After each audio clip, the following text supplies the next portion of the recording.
శిఖరాలకు సవాళ్లు, విద్యార్థుల విజయాలు. పూర్తి వివరాలకు చదవండి రేపటి సాక్షి దినపత్రిక. నేనెట్లా హిందువైండి వెంకటేశ్వర స్వామిని కలియుగ ప్రత్యక్ష దైవంగా భావిస్తూ పూజిస్తాను. నిజంగానే చంద్రబాబు నాయుడు గారు కూడా ఆయన కూడా చెప్తాడు కాబట్టి ఆ విధంగా ఇంత గొప్ప ఇంత పెద్ద నెపం వెంకటేశ్వర స్వామి పవిత్రను దెబ్బతీసే విధంగా, భక్తుల మనోభావాలు దెబ్బతీసే విధంగా స్వామివారికి సమర్పించే నైవేద్యాల్లో, భక్తులకి ఇచ్చే లడ్డుల్లో ఆ మాట అంటానికే ఒళ్ళు గగురుపాటు కలుగుతుంది. జంతువుల కొవ్వు వాడుతున్నామని మాట్లాడటం చూసిన తర్వాత నేను అప్పుడే చెప్పాను, ఇంతకన్నా నీచమైన ఘోరమైన కార్యక్రమం ఇంకోటి ఉండదు. నేను వెంకటేశ్వర స్వామిని నమ్ముతున్నాను, మీరు కూడా వెంకటేశ్వర స్వామి భక్తుడని చెప్తారు కాబట్టి రండి ప్రమాణ స్వీకారం నేను చేయటానికి సిద్ధంగా ఉన్నా. వెంకటేశ్వర స్వామి పాదాల చెంత ప్రమాణం చేస్తాను. నేను నా కుటుంబంతో సహా వచ్చేస్తాను. మా పాలనలో ఎటువంటి చంద్రబాబు నాయుడు గారు ఆరోపణ చేసినట్టు ఎటువంటి అక్రమాలు, నీచమైన కార్యక్రమాలు జరగలేదు. మీరు ఏదైతే నింద మోపారో మీరు దానికి కట్టుబడిన పని అయితే రండి, మీరు కూడా ప్రమాణం చేసి చెప్పండి.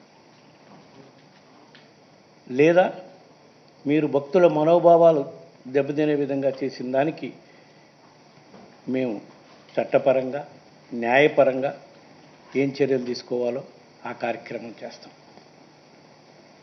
ఎందుకంటే 100 రోజుల పాలనలో చెప్పిన హామీలు అమలు చేయలేదు, వివిధ కార్యక్రమాలు చెప్పి అధికారంలోకి వచ్చి ఏ విధంగా ఎలక్షన్లకు ముందు మా ప్రభుత్వంపై, మా పార్టీపై దుష్ప్రచారం చేశారో అదేవిధంగా ఇప్పుడు వీళ్ళ వైఫల్యాలు కప్పుచ్చుకోవడం కోసం ఈ దుష్ప్రచారం, మరీ ఎంత ఘోరమైన దుష్ప్రచారం అంటే భారతదేశంలోనే కాదు ప్రపంచవ్యాప్తంగా ఉండే హిందువుల మనోభావాలు దెబ్బతినే విధంగా ఈ దుష్ప్రచారాన్ని తెరలేపారు.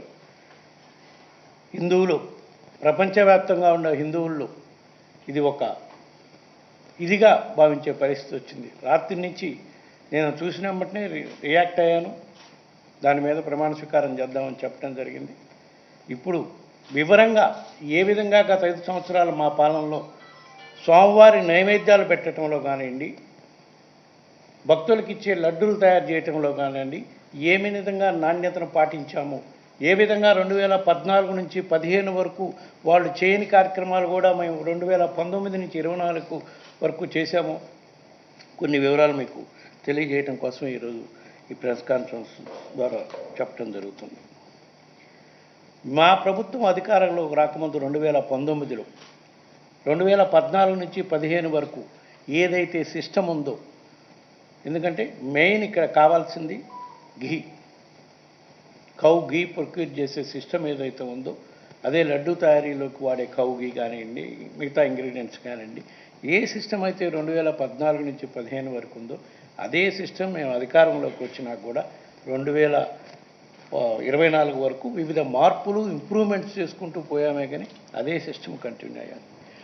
మా ప్రభుత్వం రాకముందు ఎవరైతే ఈఓగా ఉన్నారో అక్కడ అనిల్ సింగార్ గారు, ఆయనే మా ప్రభుత్వం వచ్చినా కూడా 1.5 year ఈఓగా ఉన్నాడు.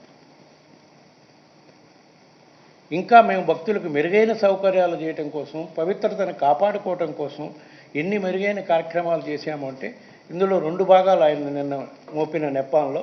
ఒకటి, స్వామివారికి సమర్పించే నైవేద్యంలో కల్తీ కార్యక్రమాలు జరుగుతున్నాయి అని చెప్పి నెపం మోపాడు. స్వామివారికి సమర్పించే నైవేద్యం సుమారుగా రోజుకి 5 నుంచి 7 సార్లు ఏదో నైవేద్యాలు సమర్పించేదానికి ఉంటుంది. దానికి ఎవ్రీ డే 60 kgs ఆఫ్ ఘీ అవసరం ఉంటుంది. మా ప్రభుత్వం రాకముందు ఆ ఘీ, మా ప్రభుత్వం వచ్చినా కూడా కొన్నాళ్ళు ఆ ఘీతోనే స్వామివారికి నైవేద్యాలు, ఆ ఇంగ్రీడియంట్స్తోనే స్వామివారికి నైవేద్యాలు ఏదైతే అప్పుడు సప్లైస్ తీసుకుంటామో వాటితోనే చేసే కార్యక్రమం జరుగుతుంది. గత 3 సంవత్సరాల నుంచి మేము ఇంకా 2 అడుగులు ముందుకు వెళ్ళి స్వామివారికి సమర్పించే నైవేద్యానికి ఘీ కానివ్వండి, వాడే ఇంగ్రీడియంట్స్ కానివ్వండి, అంటే రైసు, డాలు, ఇవన్నీ వాటెవర్, అంటే వివిధ రకాల నైవేద్యాలు సమర్పిస్తుంటారు స్వామివారికి. పొంగలు, పాయసం, రకరకాలుగా పులిహార సంబంధించిన ఐటమ్స్ అన్నీ కూడా స్వామివారికి సమర్పించే నైవేద్యంలో వాడే ఐటమ్స్, ఇంగ్రీడియంట్స్ అన్నీ కూడా మామూలుగా మార్కెట్ నుంచి కొంటే ఆ మార్కెట్లో దొరికే ఐటమ్స్ అన్నీ కూడా మామూలుగా పండించి ఎరువులు, పురుగు మందులు వాడిన పదార్థాలతో పండిస్తారు. వాటి వల్ల స్వామివారికి విషపూరితమైన నైవేద్యం సమర్పించే పరిస్థితి ఉంది. దీన్ని మార్పు చేయాలని చెప్పి టోటల్ ఆర్గానిక్ ఇంగ్రీడియంట్స్తో, ఇంక్లూడింగ్ ఘీ, ఆర్గానిక్ దేశీ కౌ ద్వారా వచ్చిన ఘీతోనే గత 3 సంవత్సరాల నుంచి కూడా స్వామివారికి నైవేద్యాలు సమర్పిస్తున్నాం. దానికి ఎగ్జాంపుల్, ఆ స్వామివారికి నైవేద్యాలు సమర్పించే ఘీకి ప్రత్యేకంగా ప్యూర్ దేశీ కౌస్ నుంచి ఘీ తీసే గోశాల రాజస్థాన్లో ఉంది, ఫతేపూర్లో. అక్కడ సుమారుగా 10,000 దేశీ కౌస్ ఉంటాయి. వాళ్ళ దగ్గర నుంచి ఘీ సప్లై తీసుకొని, మేము కొనలేం కాబట్టి, ఎందుకంటే మన దగ్గర టెండర్ సిస్టమ్ ఫాలో కావాలి, కొనలేం కాబట్టి డోనర్స్ సహాయంతో ఎవ్రీ డే 60 kgs ఘీ ఆ రాజస్థాన్ దీని నుంచి ఘీ తీసుకొచ్చి స్వామివారికి నైవేద్యానికి సమర్పించడానికి ఆ ఘీయే వాడుతున్నాం. దానికి కూడా డోనర్ సహాయం. రోజుకి ₹1,00,000 అయ్యిద్ది ఆ ఘీ ఒక్కటి. మిగతా ఇంగ్రీడియంట్స్ అన్నీ ఇక్కడ ఆర్గానిక్ ఫార్మర్స్ పండించిన ఈ తెలంగాణలో, ఆంధ్రాలో ఆర్గానిక్ ఫార్మింగ్ జరుగుతుంది. వాళ్ళ దగ్గర నుంచే ప్రొక్యూర్, ఎస్పెషల్లీ ఘీ మాత్రం అక్కడి నుంచి తెస్తున్నాం.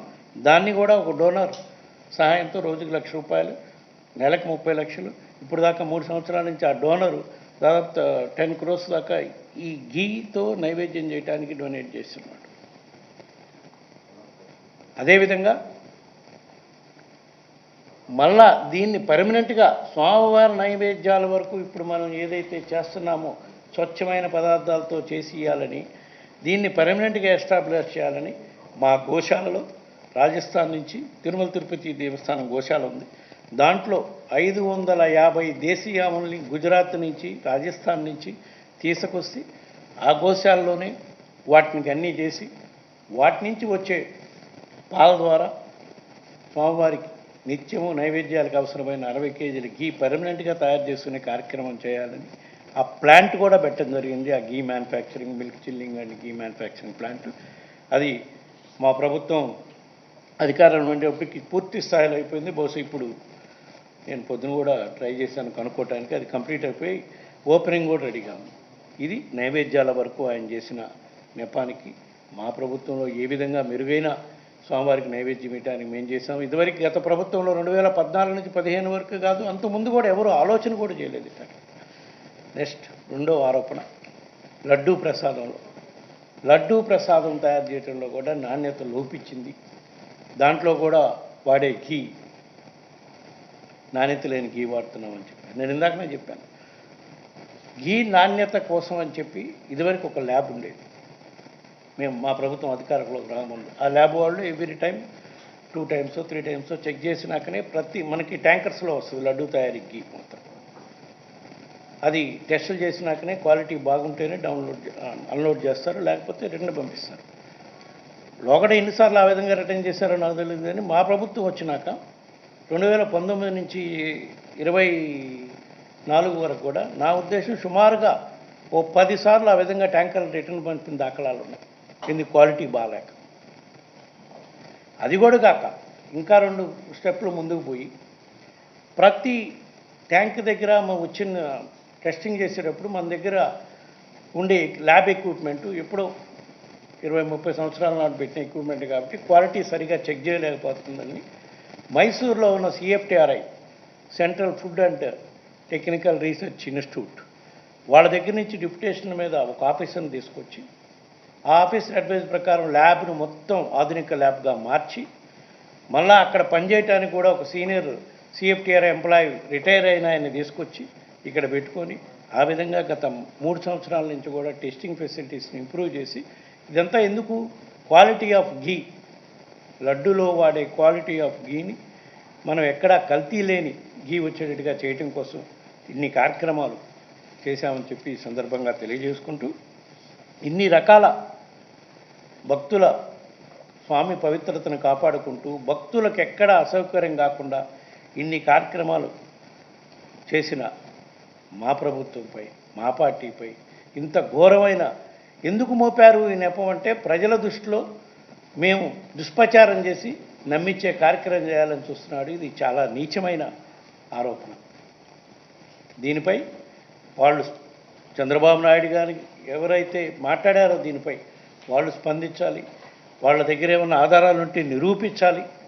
లేకపోతే తప్పకుండా దీనిపై డిఫమేషన్ కేసేసేదానికి అన్ని విధాల ఏర్పాట్లు చేస్తాం. ఇక్కడేదో మన హైకోర్టులోనో ఇంకో హైకోర్టులోనూ కాకుండా, ఎందుకంటే స్వామివారి భక్తులు ప్రపంచవ్యాప్తంగా ఉన్నారు కాబట్టి దీన్ని అవసరమైతే సుప్రీంకోర్టులో కూడా దీనిపై కేసేసే కార్యక్రమం చేస్తామని చెప్పి ఈ సందర్భంగా తెలియజేసుకోవచ్చు. ఇవే కాదు, ఇట్లా ఆరోపణలు చేసేదానికి ఆలోచిస్తున్నారు. కానీ గత 5 సంవత్సరాల్లో మా ప్రభుత్వం చేసిన మెరుగైన కార్యక్రమాలు తిరుమల తిరుపతి దేవస్థానంలో ఎన్నో ఉన్నాయి.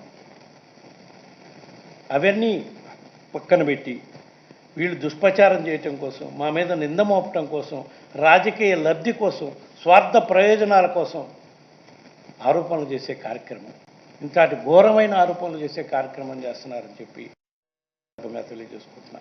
అదేవిధంగా vigilance commission, vigilance and enquiry department అని నోటీసులు ఇచ్చారు మాకందరికీ. మాకు ఇచ్చారు, మిగతా ఆఫీసర్లు కూడా ఎవరెవరికి ఇచ్చారో నాకు తెలియదు. ఇచ్చినప్పుడు మేము చెప్పాం, ఆ ఆఫీసర్లు మాకు రాస్తున్నారు, మా దగ్గర మెటీరియల్ ఉంటుంది. నేను ఎప్పుడో 3 సంవత్సరాలు 4 సంవత్సరాలు చైర్మన్గా ఉన్నా. వాళ్ళ దగ్గర అడిగిన ఇన్ఫర్మేషన్ నా దగ్గర ఉండదు. రికార్డు ఏదైనా పంపిస్తే ఏ నిర్ణయమైనా ఎట్లా తీసుకున్నామో ఏందో చెప్తామంటే మాకు ఇన్ఫర్మేషన్ ఇయ్యరు. ఇవన్నీ బోర్డు డిసిషన్స్, బోర్డులో డిసిషన్ ప్రతి నిర్ణయం బోర్డులో తీసుకుంది.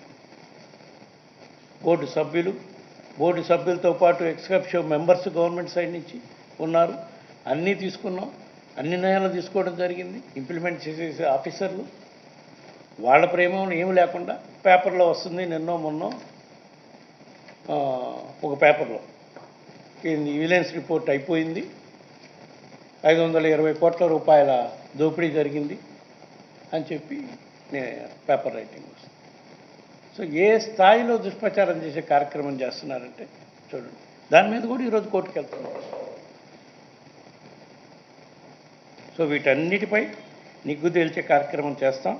దీనిపై తక్షణమే ముఖ్యమంత్రి చంద్రబాబు నాయుడు గారు, ఆయనకి మతి భ్రమించి మాట్లాడారా, కావాలని మాట్లాడారా, ఇంత ఘోరంగా మాట్లాడటం అనేది ప్రజలెవరు కూడా తట్టుకోలేకపోతున్నారు.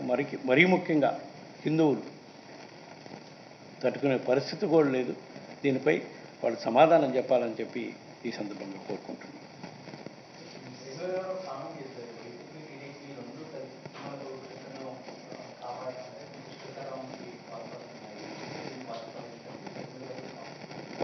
నింద వేసింది ఎవరు?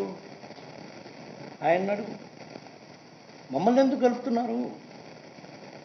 నింద వేసిన వాళ్ళని అడగండి. ఆయన ఏ ఎంక్వైరీ కావాలన్నా ఇవ్వండి. నేను ఛాలెంజ్ చేస్తున్నా కదా, ఏ ఎంక్వైరీ కావాలన్నా వేసుకోమనండి. అవన్నీ ఆరోపణలు రుజువయ్యే కార్యక్రమం చేయమనండి.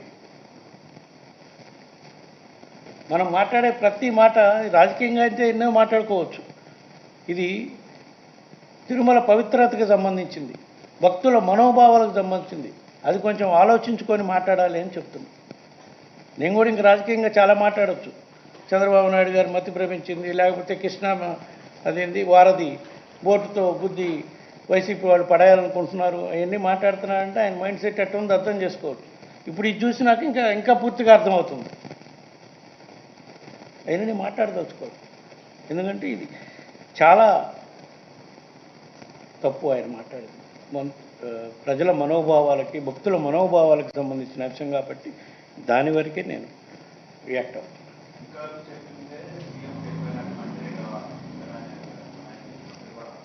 అధికారులు చెప్పని, ఎవరైనా చెప్పని, మనం మాట్లాడేటప్పుడు బాధ్యతమైన పదవిలో ఉన్నప్పుడు దానికి బాధ్యత నువ్వు తీసుకోవాలి. మాట్లాడింది నువ్వా అధికారా? ఇప్పుడు నేను ఎందుకు బాధ్యత తీసుకొని చెప్తున్నాను? నేను 4 సంవత్సరాలు చైర్మన్గా ఉన్నా కాబట్టి నేను బాధ్యత తీసుకుంటున్నా. ప్రూవ్ చేయండి అని చెప్తున్నా కదా. ఇటువంటి నీచమైన కార్యక్రమం తిరుమల తిరుపతి దేవస్థానంలో మా ప్రభుత్వం అధికారంలోకి వచ్చినాక ఎప్పుడు జరగలేదు 5 సంవత్సరాలు. ఛాలెంజ్ కాస్తున్నాను నేను. చంద్రబాబు నాయుడు గారిని రమ్మనండి, రుజువు చేయమనండి. ఆయన అధికారంలో ఉన్నాడు. ఏ ఎంక్వైరీని వేసుకోమనండి. కూటమి ప్రభుత్వం, ఢిల్లీలో కూడా వాళ్ళదే ప్రభుత్వం, ఏ ఎంక్వైరీని వేసుకోమనండి. మేము రెడీగా ఉన్నాం. లేని పక్షంలో మేము న్యాయ పోరాటానికి సిద్ధమవుతాం తప్పకుండా. ఎందుకంటే 2 కారణాలు, రాజకీయ లబ్ధి కోసం కాదు, తిరుమల పవిత్రతను కాపాడటం కోసం మేమెంత మెరుగ్గా సేవ చేశాం. అదేవిధంగా ప్రపంచవ్యాప్తంగా ఉన్న హిందూ భక్తుల మనోభావాలు దెబ్బతినే కార్యక్రమం జరుగుతుంది కాబట్టి దీన్ని తెలియజేయాల్సిన అవసరం మాపై ఉంది. దానికోసమే న్యాయస్థానానికి పోయి కేసేసే కార్యక్రమం కూడా చేస్తాం. అవసరమైతే డిఫమేషన్ కేసు కూడా వేసే కార్యక్రమం.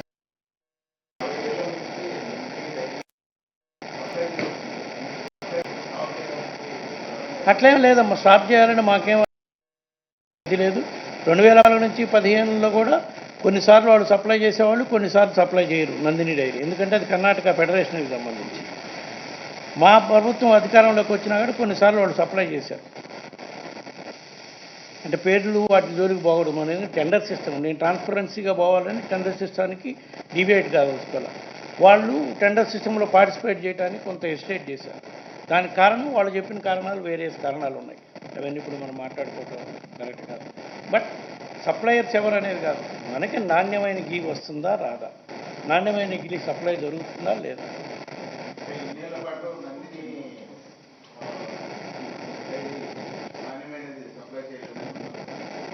అట్లా ఏం లేదే. నేను టెండర్లో పార్టిసిపేట్ చేస్తే తీసుకోవడానికి మేము రెడీగానే ఉన్నామని చెప్తున్నాను. వాళ్ళు టెండర్లో పార్టిసిపేట్ చేయలేదు. 1-2 సార్లు పార్టిసిపేట్ చేశారు. మా ప్రభుత్వం వచ్చినప్పుడు కూడా కొన్నాళ్ళు సప్లై చేశారు. మేమేం వాళ్ళని టెండర్లో పార్టిసిపేట్ చేయొద్దని కానీ బ్యాన్ కానీ ఏం చేయలేదు.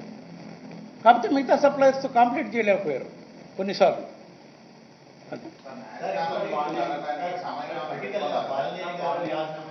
రాజకీయాలు నేను మాట్లాడనని చెప్పాను. ఇది కేవలం ఏ దురుద్దేశంతో చంద్రబాబు నాయుడు గారు మాట్లాడారో ఆ సబ్జెక్ట్కే పరిమితం. Let him complete. I will give. చూద్దాం, ఇమీడియట్గా ఆ కార్యక్రమం కూడా చేస్తాం. ఎందుకంటే లేట్ కాకూడదు ఇట్లాంటి విషయాల్లో. ఎందుకంటే భక్తుల మనోభావాలకు సంబంధించిన విషయం కాబట్టి. ఎందుకంటే రకరకాలుగా ఫోన్లు చేసి అడిగేవాళ్ళు, వాళ్ళందరికీ కూడా మనం సమాధానం చెప్పే కన్నా డైరెక్ట్గా కోర్టుకు వెళ్తేనే better. Right. Chandrababu Naidu is not alone in making allegations. Rather, BJP is also supporting those. So, what's your say on that? That's what I'm telling both of them in power here and Delhi. Let them call for an inquiry, whatever they want. Agency or state agency. Let them call for an inquiry. I am ready to face. We are ready to face. Otherwise, we will go to the court. Would you say it's going to be divided rule politics they are playing? Not divide rule, it is to divert their failures they were planning to do. It has been completed almost 100 days. They are celebrating Ebilu, but they have nothing achieved in these 100 days. Whatever promises they have made, they have not fulfilled, not even, except pension. That is the reason they are trying to divert the issue like this. Thank you.